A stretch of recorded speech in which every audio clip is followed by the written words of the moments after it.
Alright, y'all, so my buddy's an attorney and we were talking the other day, and he said to me 80% of the court cases that he sees, 80% of the court cases are DVs, which means domestic violence. Domestic violence makes up 80% of court cases. So that means a lot, between 70-75% of people that are in prison, or 80% of the people that he's, well, they're not, out of 80% of the cases, he didn't say all of them end up with prison, right? They don't all end up in you going to jail. But he said between 70 and 75% of young men that are in jail are there because of domestic violence. And 80% of the cases in the court system is domestic violence. That's a very high number out of 100. That's 80%, that's a high number.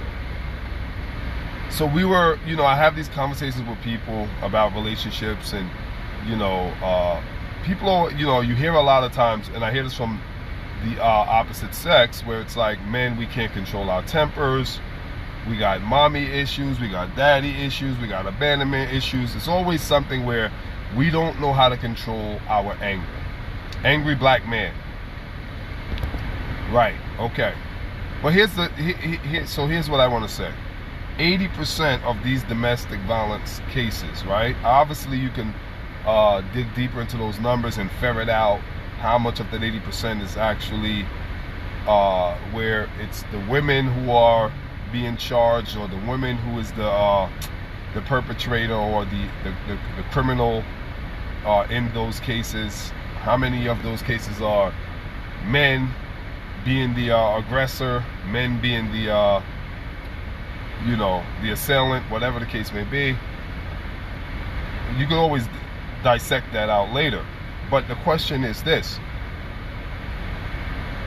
are you telling me that 80% of these cases, all these men just have anger issues?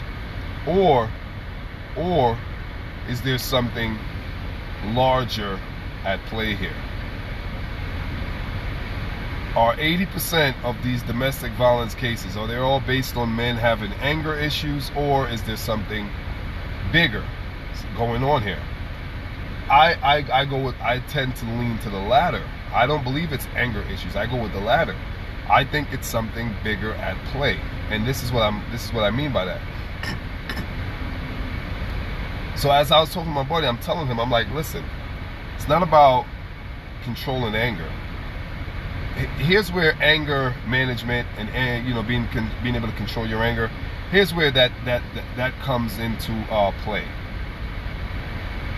You work in an office. There's something called conflict resolution. If you're in any kind of leadership or management, right? If you're in any kind of you're in a position of supervisory or whatever, you're going to be trained in conflict resolution. You should be trained in conflict resolution. And conflict resolution is what I would say in a context like that. Self-control, anger management, all that falls into there. You're at a social function, church. You're in a church environment. You're out in any kind of gathering, social gathering. I agree that you should definitely be able to control. Anger management comes into play, but in 80% of these domestic violence cases, you're telling me that this is a lack of anger management? Or again, is there something bigger at play here? I go with the latter. I don't believe it has anything to do with being able to control your anger or not being able to control your anger. And again, context matters. I'm talking in the 80% of these domestic violence cases, in terms of these relationships, I don't believe it has anything really to do with being able to control your anger, or again, not being able to control your anger. Again, context matters. I give you an example. I think anger management comes into play when you're in a work environment. You should be able to control your anger. If you're out walking around, somebody bumped you, you should be able to control your anger. Any outdoor setting, you should be able to control your anger. But in the domestic violence cases, specifically speaking, is it a lack of anger management that's causing 80% of these cases? Or again, is there something bigger at play here? Here's what I think the bigger at play is.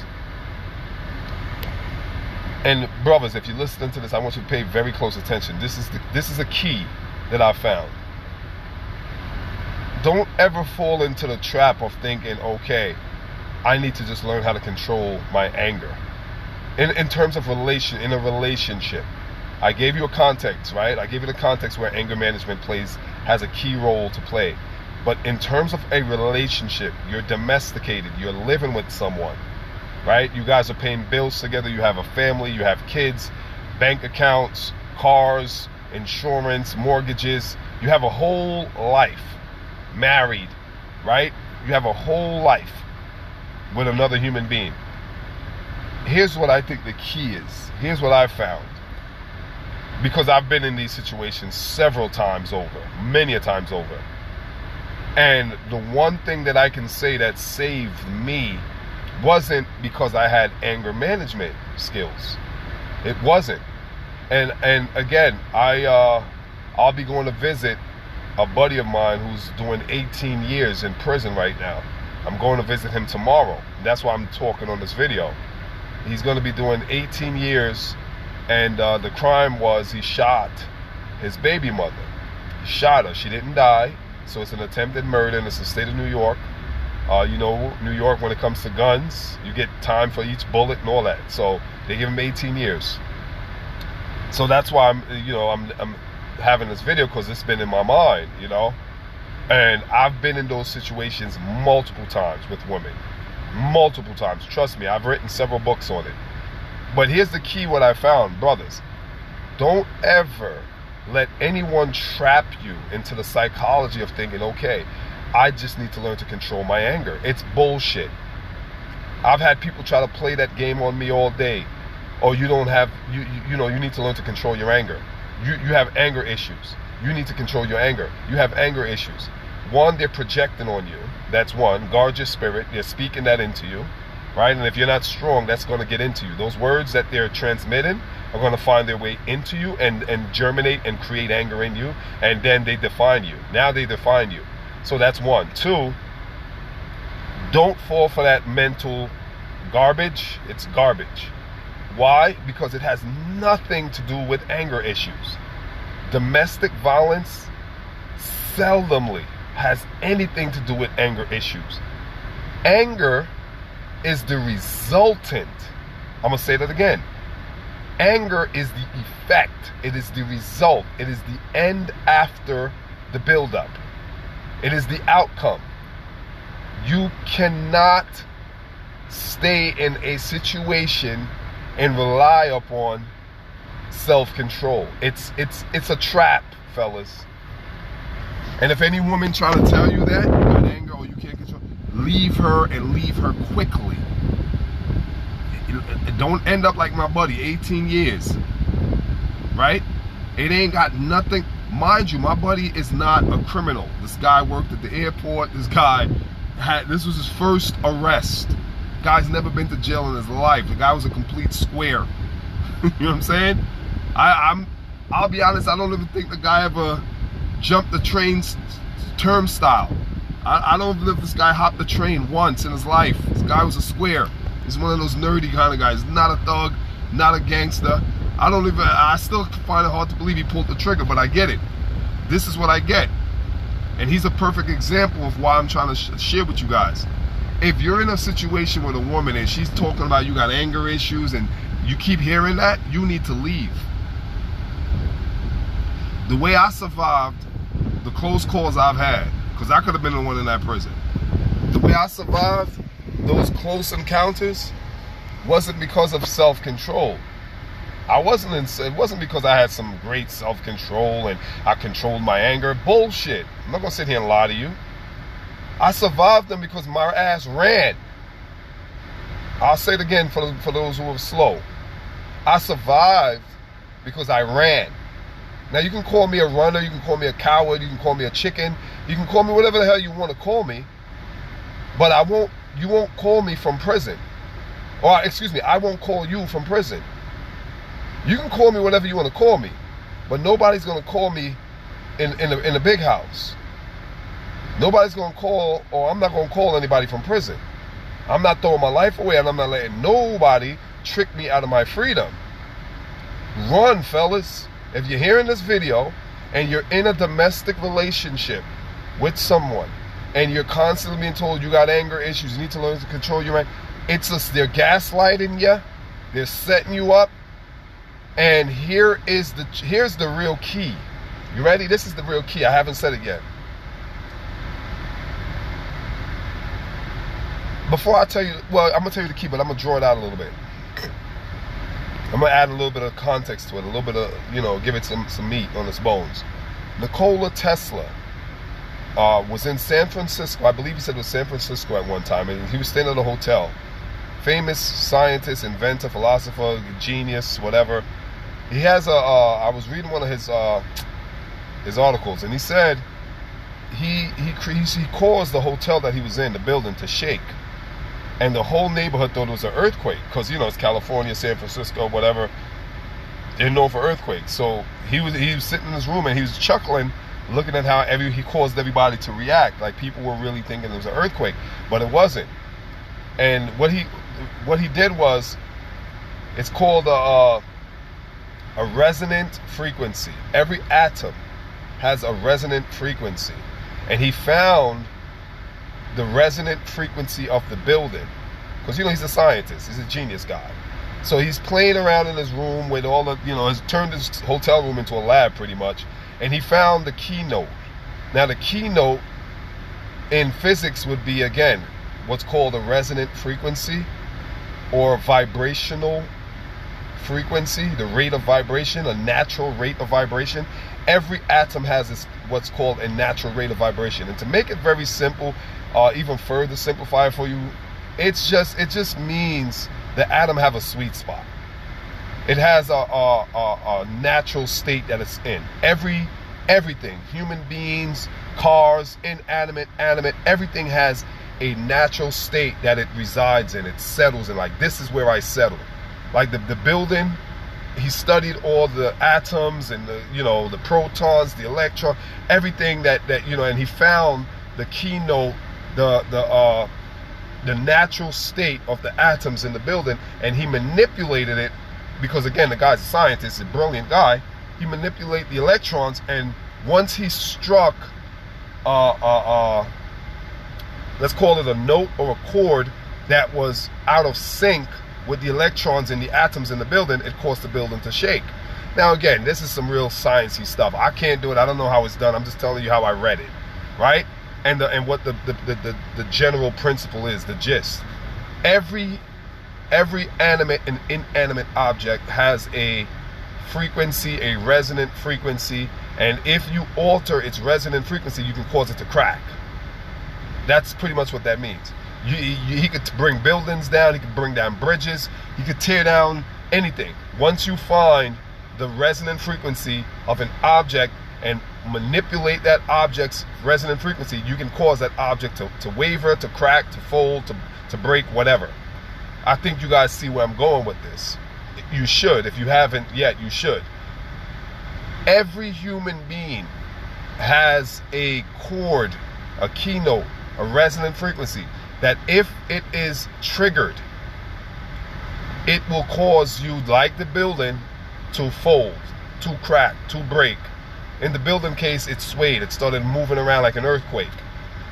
And so I gave you the long version of that just for clarification and understanding, so you can really get what I'm saying.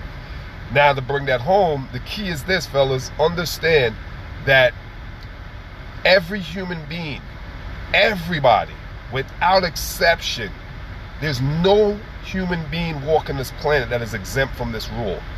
We all have that same resonant frequency, that same vibrational rate, that if triggered, it will cause you to crumble.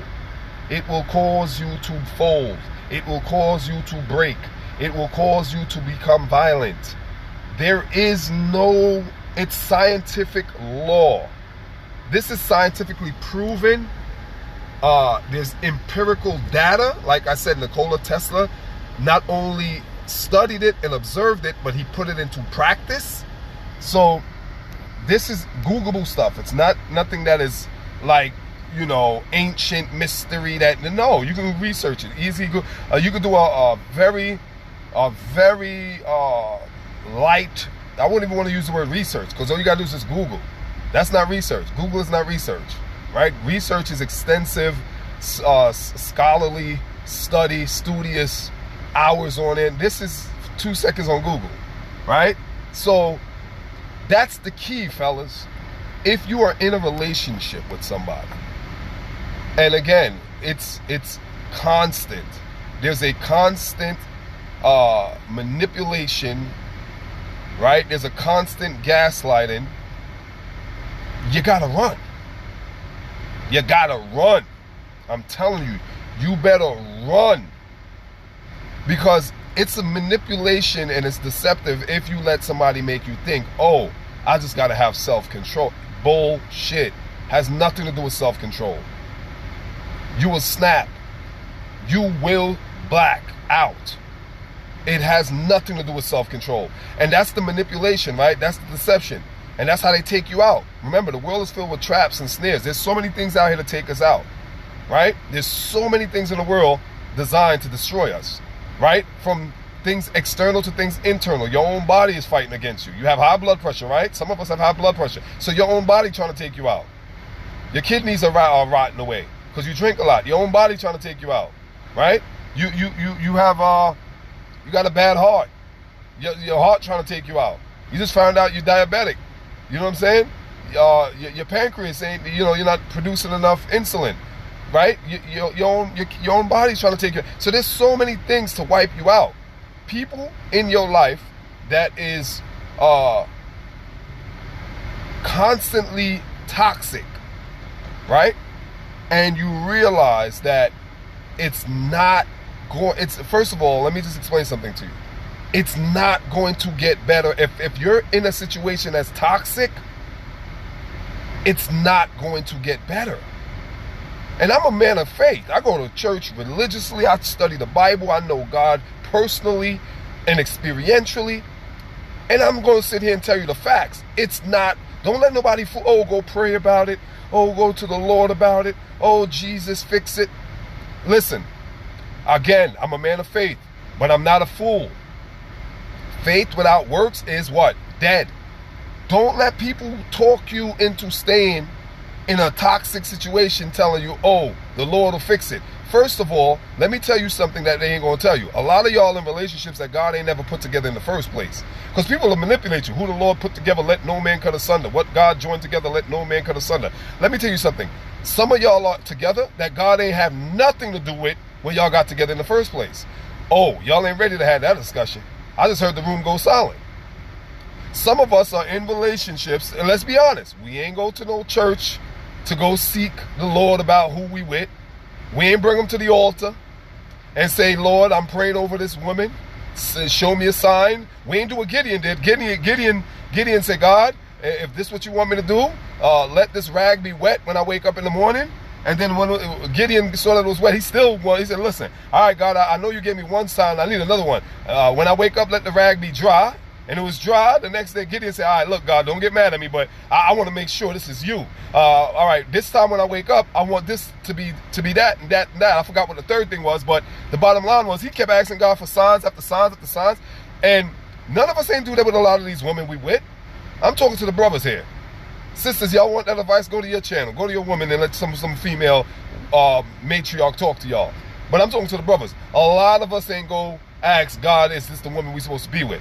But now when, you know, when stuff falling apart, people will tell you, oh, God will fix it. No, he won't. Don't blame God for this one. I used to be one of those people.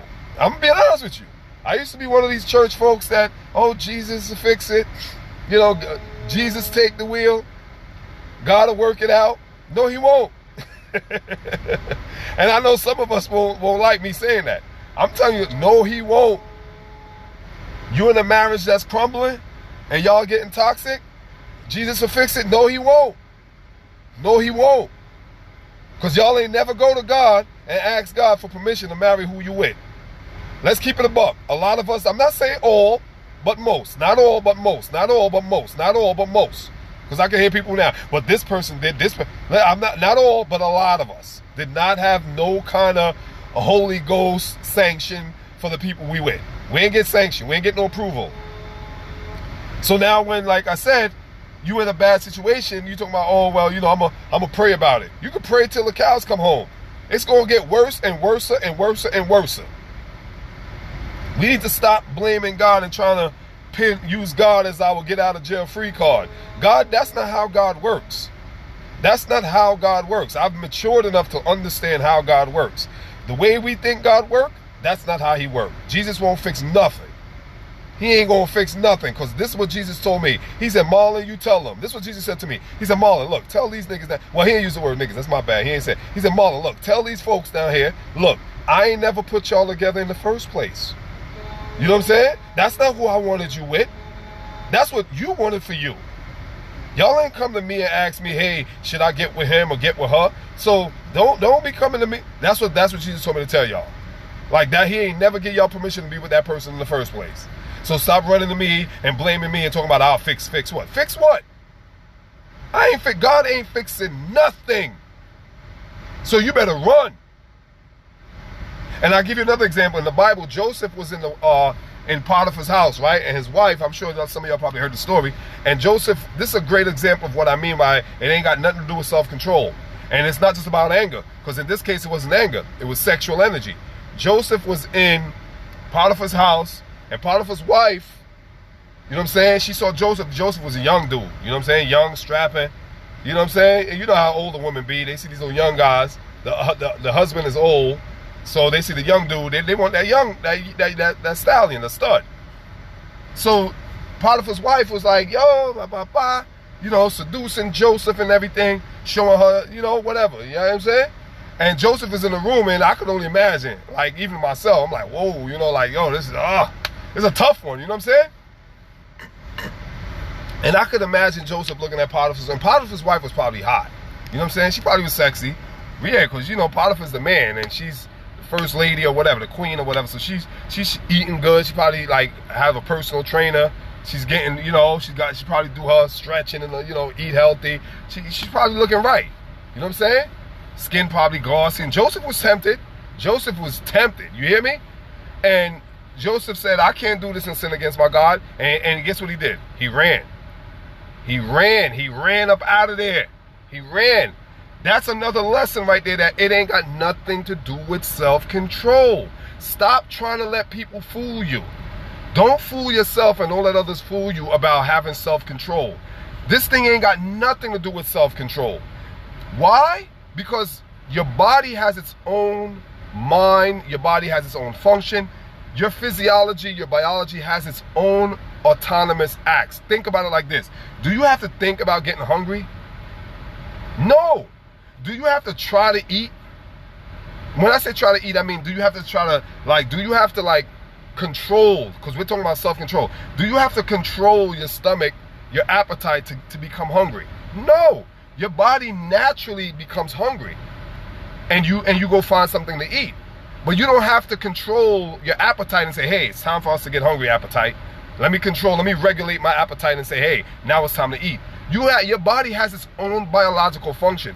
You never have to try to make your heart beat. You don't control your eye blinking. I mean, you can consciously stop yourself from blinking for a few minutes or whatever, but eventually you're going to blink.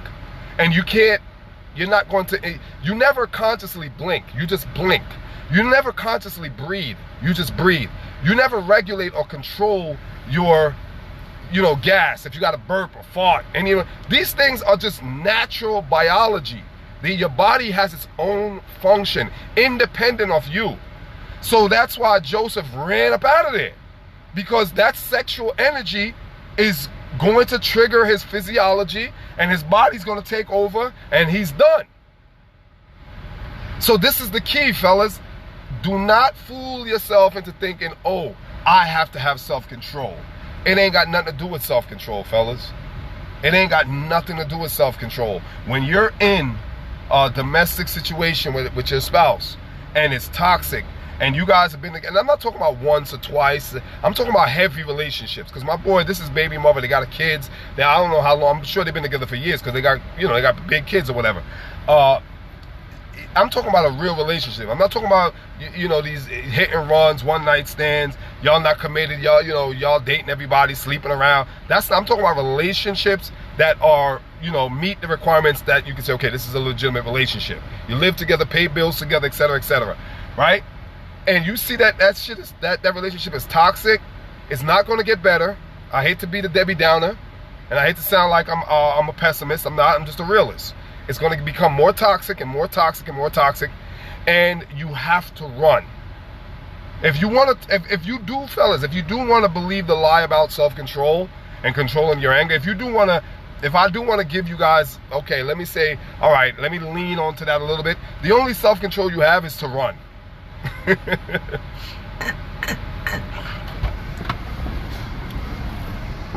That's the only self-control you have.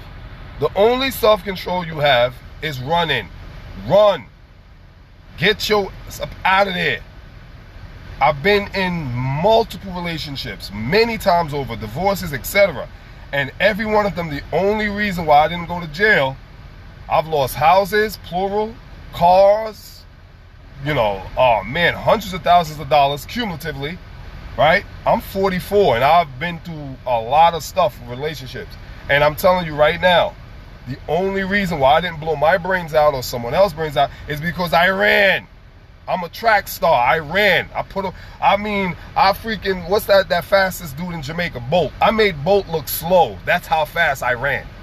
You know what I'm saying? And here's the beauty. When I run, I don't look back. That's what saved me. Some of y'all run, but then y'all look back. And the Bible says that, I think it's in the book of James or somewhere in the Bible, it says a dog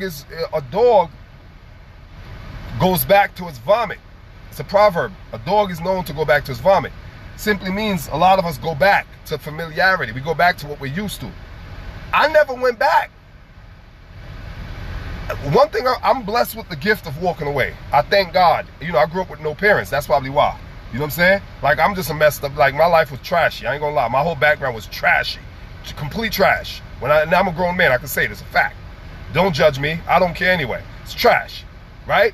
You don't have to go and say his life is trash, because I'd be like, so? I told you. You know what I'm saying? Like, I don't worry about people saying, yo, he had a terrible background, he grew up trashy. They you know, put that in the newspaper. I'm gonna be like, yo, you know, of course he grew up trashy. Of course I grew up trashy. I said it. I told you. So, you know what I'm saying? Like, I said it already.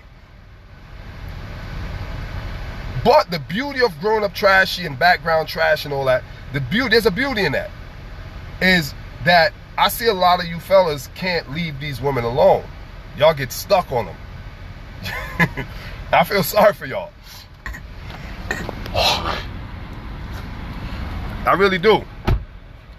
And when I hear brothers, you know, going through it with their baby mothers and this and that, and I got a daughter, so I know what it's like. I love my daughter, love my kid, but I don't go through it with her mom, right? Because mentally I'm gone, right? I'm just taking care of my responsibilities with my daughter. Other than that, I don't. You know what I mean? Like, other person don't exist in my head. You know what I'm saying? So you gotta get that, and I think that's a gift of mine because I grew up with no parents and stuff. I'm like, yo, if I could make it this far in life with no mother and father, then who the hell are you? You dig? That's my mentality. Like, if I could get this far without a mother and a father, the most instrumental, important people in my life, then who the hell is a wife, a girlfriend, whatever? Like, there's no way you're gonna stop me from, you know, you're not gonna break me. You're not gonna have me strung out here in the streets. No way. It's not happening. It's not happening. I'm as cold as ice when it comes to walking away. Now, when I say I'm cold, I'm a loving guy. You know what I'm saying? I like, when I'm in relationships, I'm all in. You know what I'm saying? Because I got mommy daddy issues still. You know what I'm saying? So when I fall in love hard. You know what I mean? That's always been my weakness. I know my weaknesses. I'm very self-aware. And I work on them. You know what I'm saying? So usually when I get in relationships, I fall hard. I put everything in. I invest everything. I do. That's why I lost houses and cars and shit, because I'm always trying to buy people shit. That's mistakes that I've made, right?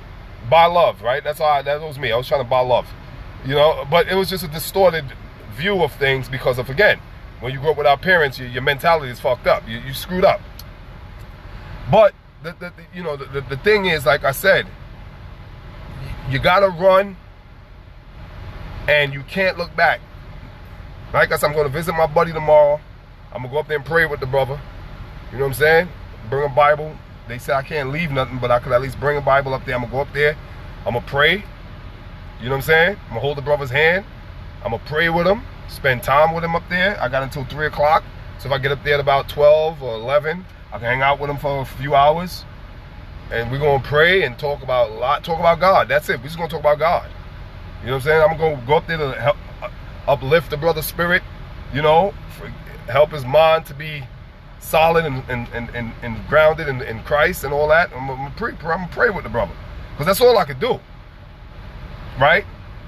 But I'm not judgmental, because I know it could have easily been any one of us, including myself. And like I said, if anybody watching this, any brothers watching this, your best advice is not self-control. My best advice is not to try to practice self-control. And if you practice self-control, the only self-control you should have is to run. Get out. Don't look back. I don't want to hear about kids, you know, I hear brothers from, oh, but the kids. Man, listen, it ain't got nothing to do with the kids, bro. It ain't got nothing to do with the kids. Your kids are going to be all right, and your kids are resilient. And you know what? I grew up without parents, and I'm okay. I mean, I'm a little wacky, you know, but for the most part, I'm all right. But I'm definitely a few screws are loose, but I'm aware that a few screws are loose. You know what I'm saying? And I'm working to tighten them up. So I came out all right. So kids will be all right. Your kids will be all right. Here's what I try to tell folks. Make sure you're okay, because you're fighting for your kids. I get it. Because I talk to brothers all the time that go through this stuff. You know, I'm talking to this other brother right now. He's going through it too with his baby mother, custody battle. And I'm not telling you not to fight for your kids. I'm telling you to fight for you. It's a distinction. You know what I'm saying? Because those lines are so easily blurred when there's kids involved and there's a battle going on. The lines get so easily blurred. You can easily lose yourself, because all you're thinking is, yo, I love my daughter, I love my son, I want to make sure my kid's okay. Who's she gonna have around my kids? Who's this? My kids, my kids. And nobody's gonna argue with you and tell you not to care about your kids. So that's why the line is blurred. But what I will say is this: if you're gonna fight for your kid, as you should, don't forget to fight for yourself. Because if you're not okay, your kids, you won't be no good to your kids regardless. If your mental health is all trashy, and you're like my buddy sitting 18 years in prison, what good are you to your kids? You see what I'm saying? So learn to think rational, righteously, and logical, and try to keep a clear head on a swivel. Like, okay, I love my kids. All right, that's great. I will always be there for my kids, but I got to be here for me first. Self-preservation. I love my kids, but I love me first. Matter of fact, there's no but, because but usually means there's a contradiction or contrary or some kind of opposition. There's no but. I love my kids, and it's an and. I love my kids, and I love myself.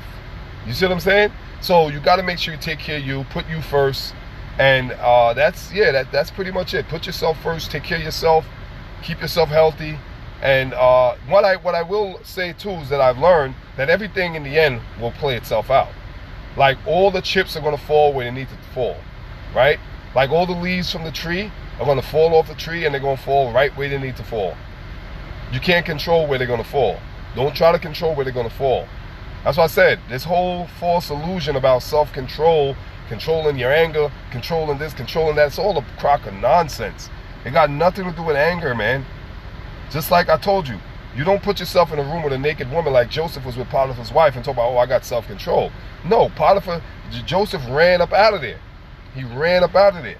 You got to run. You can't put yourself in these toxic environments, hostile environments, unsafe, unhealthy, and then think, you know, you're now putting yourself in a situation that is uncertain and talking about, oh, I got to have self-control. You're a fool if you think like that. You're a fool. And you're going to lose every day, 7 days a week, twice on Sundays. You're going to lose, and you're a fool. You know what I'm saying? I'm going to just talk to you like a man. I ain't going to sugarcoat it. You're an idiot. You're a moron. If you think you can put yourself in these toxic environments with these toxic people and then tell yourself, oh, I got to have self-control, now you're letting them gaslight and manipulate you. It ain't got nothing to do with that. You got real devils out here in this world. You got real demons. You got real devils and demons who will do every and anything to antagonize, provoke, and when you react, you're going to jail. They're not going to jail. Seldomly do they go to jail. You go to jail. And they get the kids. And you won't have no rights. So it's James Brown said it's a man's world. I don't know about that. You know what I'm saying? I think it's a woman's world. I put it like this: if it's a man's world, it's a woman's legislative body that's making the laws for the man's world.